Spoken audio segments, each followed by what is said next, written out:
nhau mình em đâu, em giấu anh có hay. Chia tay nước mắt buông tay anh đâu cần. Bên em và yêu rồi dần xa càng quên.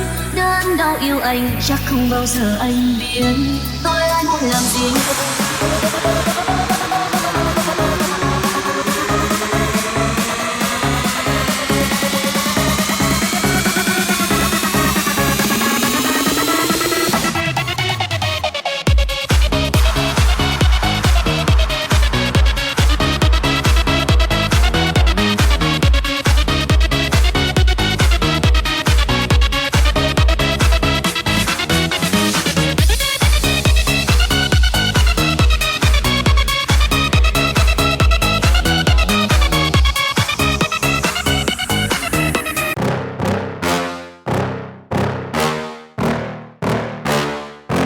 Yeah.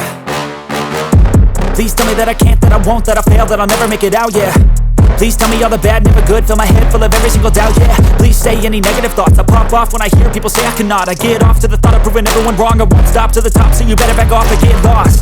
I'ma stay loud, stay proud, never running out, never heading south. I'll be spreading out, call it word of mouth, can't put me down, I'll be getting loud. You can have your doubts, not what I'm about, have your cloud, it be raining now. I keep making sound, go another round, I'm legend bound, can't stop me now.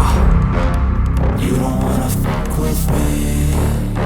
A slow burn like a disease. Just tell me that I can and I'll show you things that you couldn't believe.